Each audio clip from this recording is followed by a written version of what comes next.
In a land scarred by ruthless coups and vile corruption, the shocking vanishing of Aminata Traoré, wife of President Ibrahim Traore, obliterated trust and ignited chaos. Was it a sinister betrayal, a chilling cover-up, or a deadly secret too explosive to uncover? Burkina Faso awoke to an unnatural silence. The silence did not come from peace, but from something deliberately missing inside the presidential palace, where every inch was monitored, where each hallway echoed with discipline and precision. One impossible fact emerged. The First Lady had disappeared. Although security officers followed strict protocol, the system still failed. There were no signs of struggle. The cameras stopped working for exactly 7 minutes along the eastern corridor. When they resumed, the First Lady's bedroom stood empty. Her personal belongings remained untouched.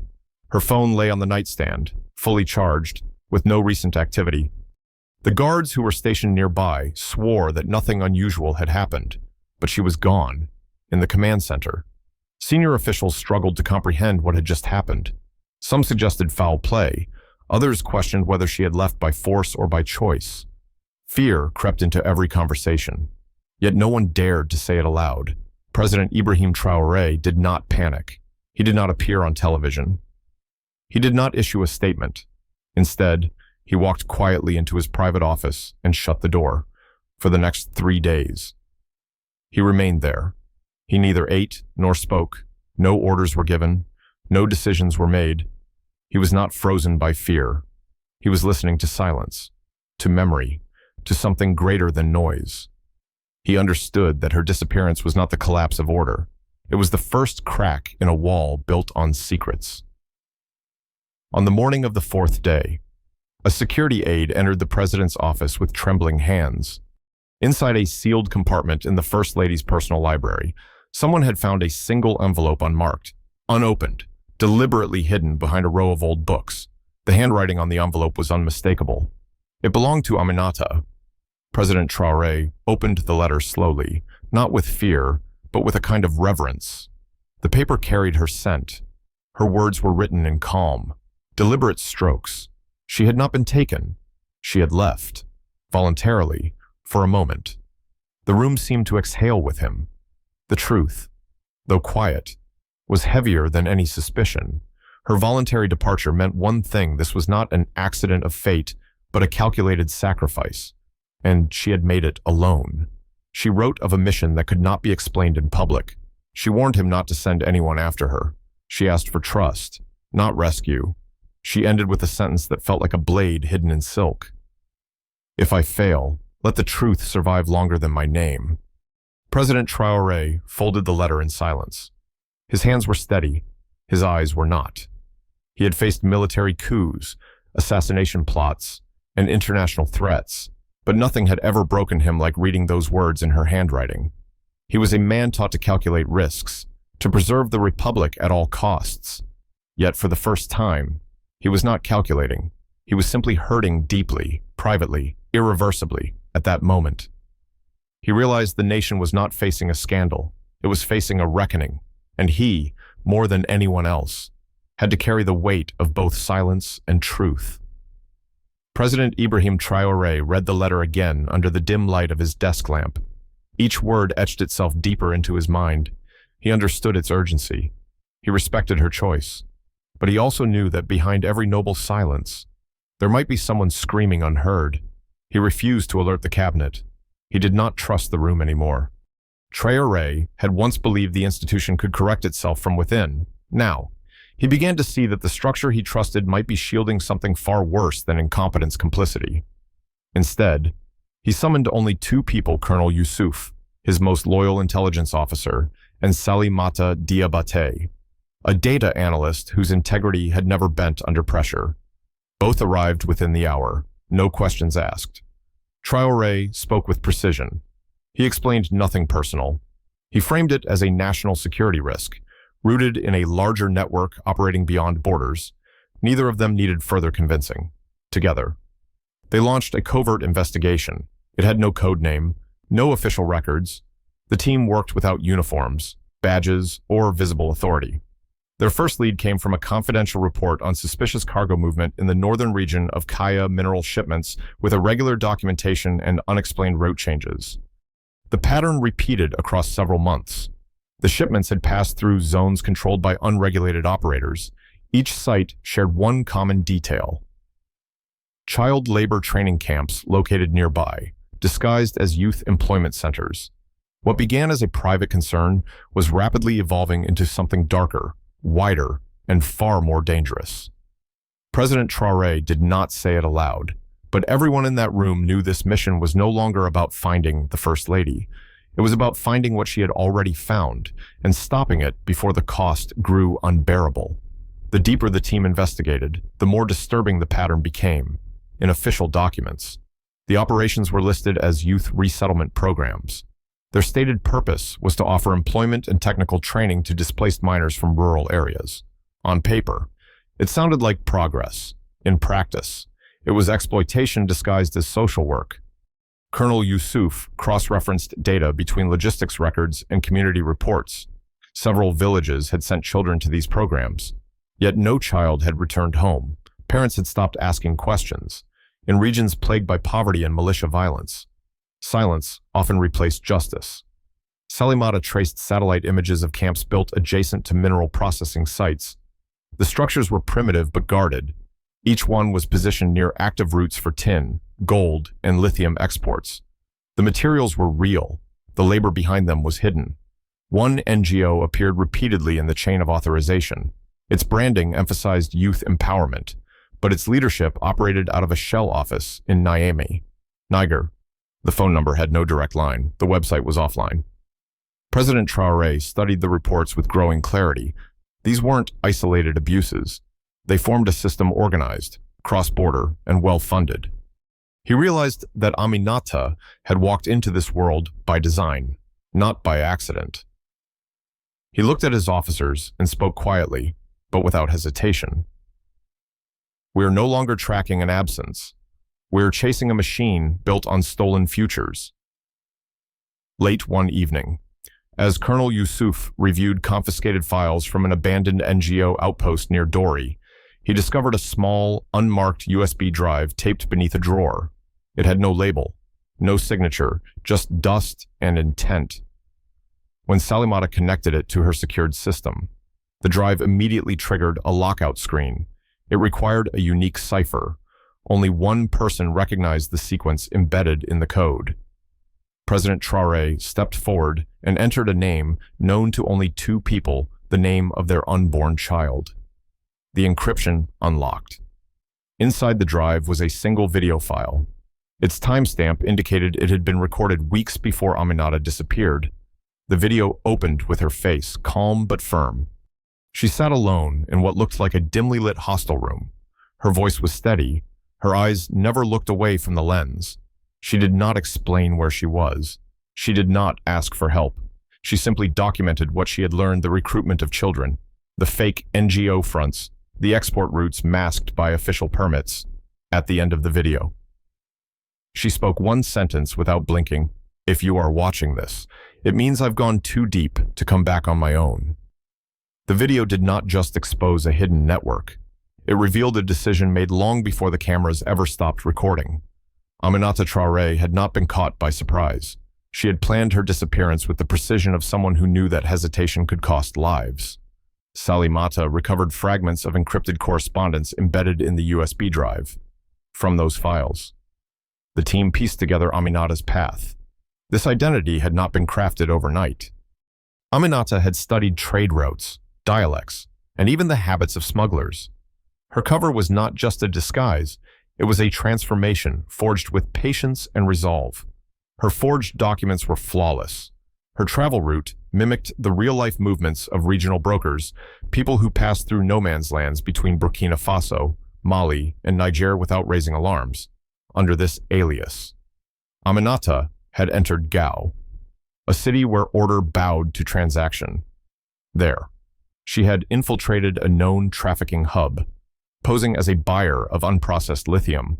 Her goal was not to expose the system with words, but to observe it from within. She documented names, locations, patterns.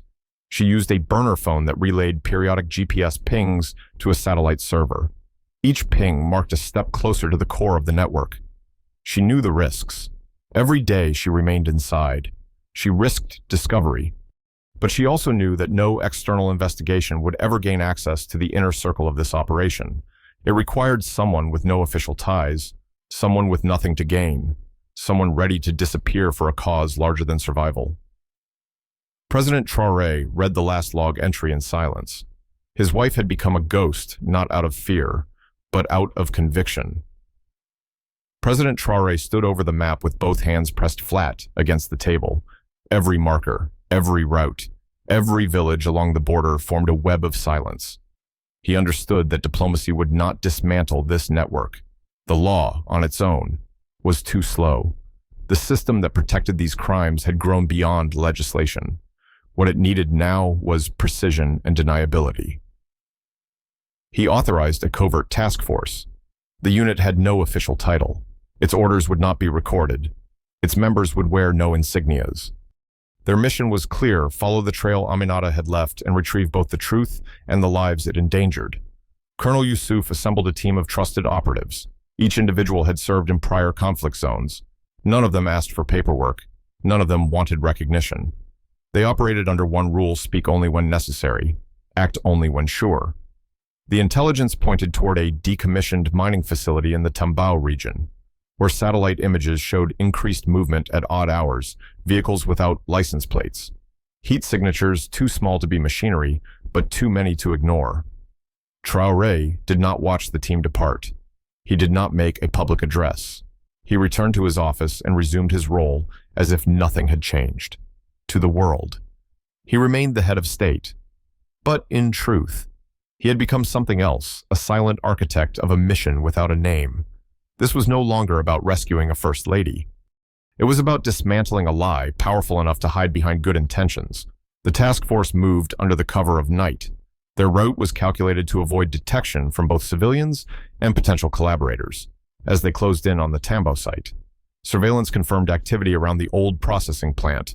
Faint signals matched the last GPS pings sent from Aminata's burner device.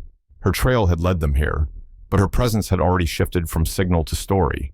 At the same time, deep in the brush bordering the Sahel, Aminata led a group of children, 27 in total, through an improvised escape path. Most were barefoot.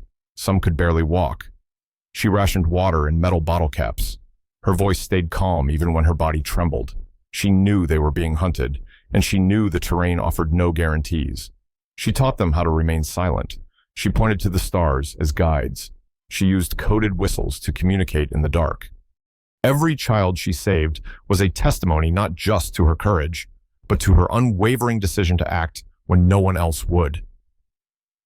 As the special unit approached the main compound, thermal imagery confirmed clusters of bodies in enclosed sheds. The facility was active. Children were inside. Guards patrolled the perimeter with no insignia. No uniforms, just weapons and watchful eyes. Two different fronts moved toward each other, one from within, one from outside.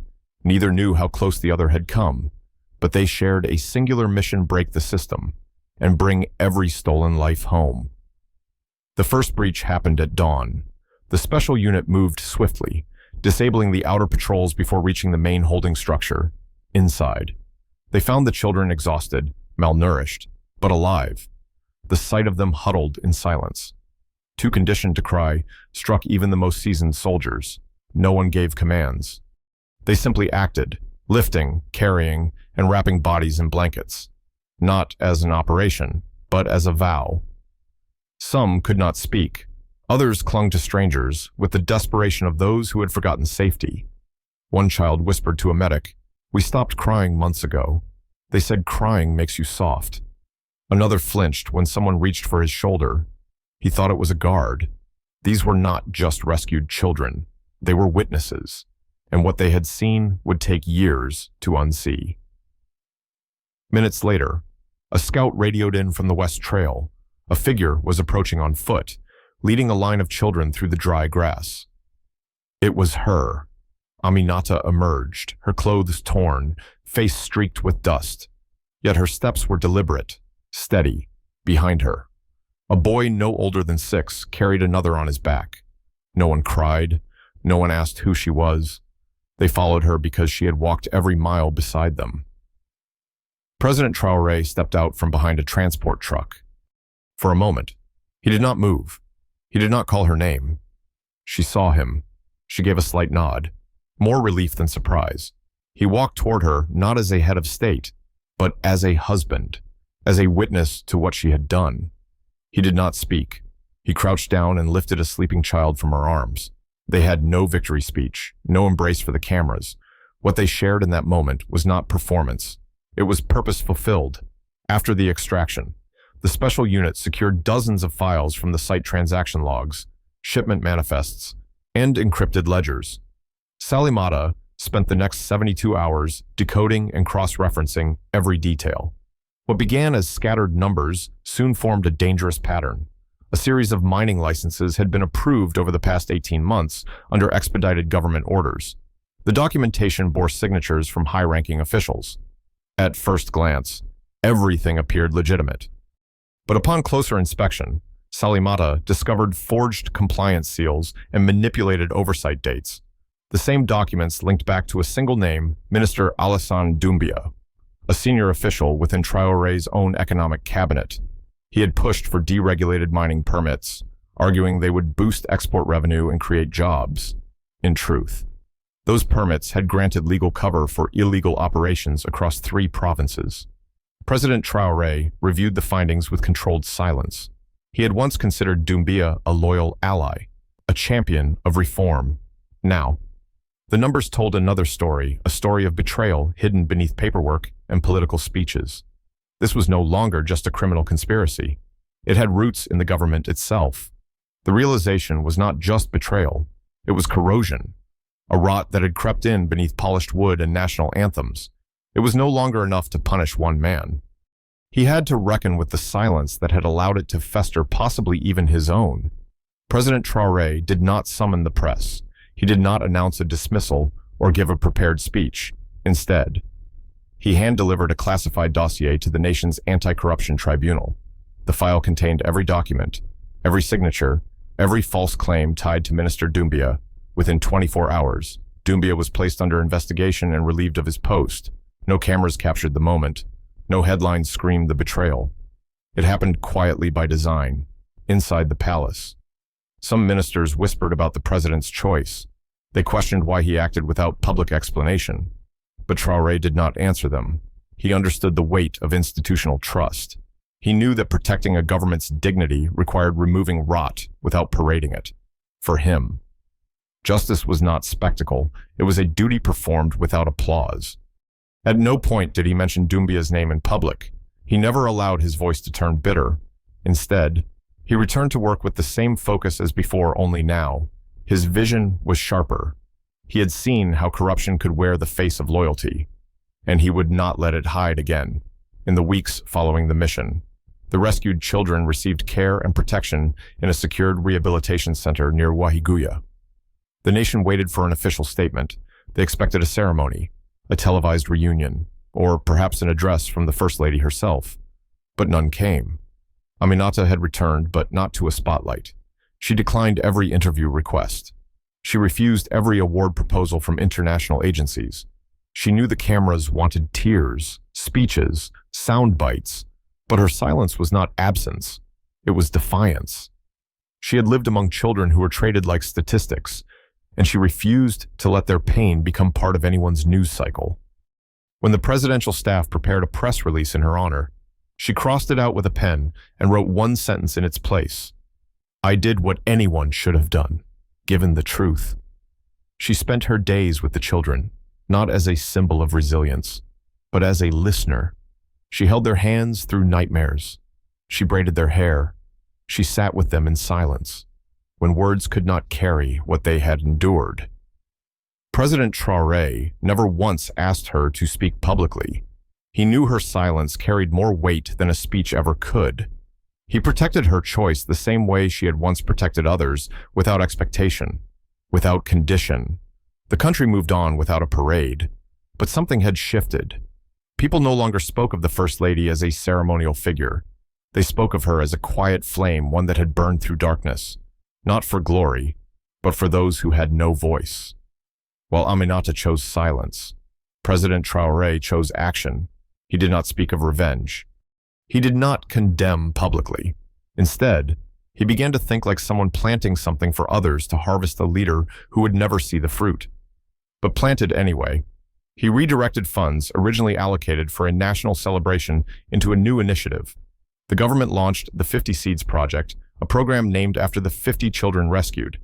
Each child would receive not only physical rehabilitation, but also full education, mentorship, and legal protection until adulthood. Traore made no speech at the launch. He did not attend the press briefing. Instead, he spent the morning reviewing blueprints for the first facility, to be built in the Sahel, near the region where the children were found. His only instruction to the planning team was simple: make sure they grow without fear, in cabinet meetings.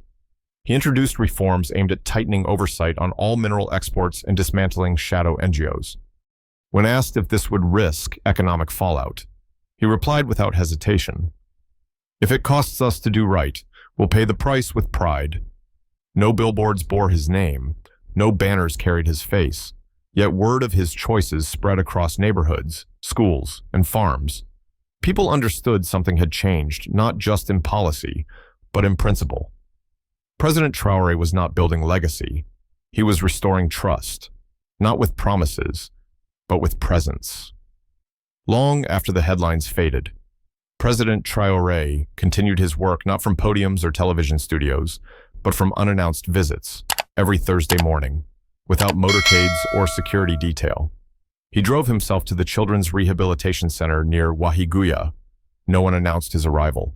No camera crews followed him. He walked through the garden paths and into the classrooms, listening more than he spoke. Sometimes he sat in silence with a child too withdrawn to speak.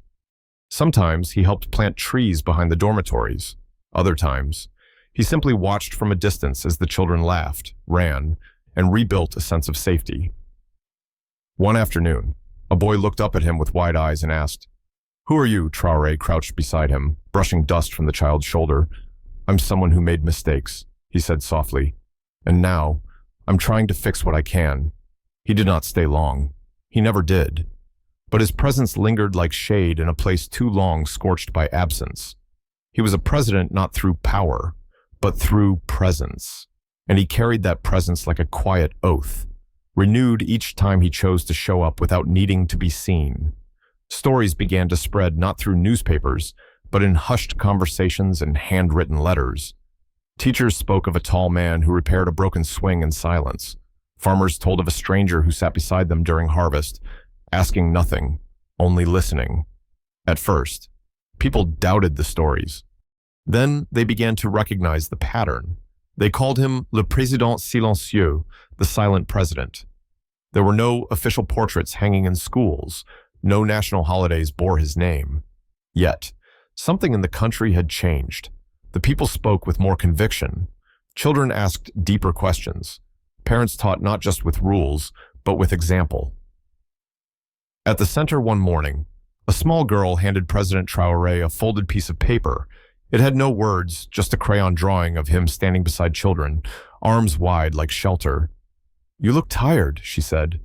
He smiled, not because it was funny, but because it was honest. When asked by a foreign journalist how he wanted to be remembered, President Traore responded without hesitation, "I don't. But I hope what we did, what we chose to do when no one was watching, remembers itself. In a world that often rewards noise, he had chosen another path, one paved not by applause, but by accountability. Not by speeches, but by steps. And when history finally wrote him down, it did not describe his power, it described his presence. Thank you all for watching this video. Please comment and let me know what you think about this story. Please like and subscribe to watch more great content on my channel. Don't forget to like, comment, and subscribe for more inspiring stories of personal growth and empowerment.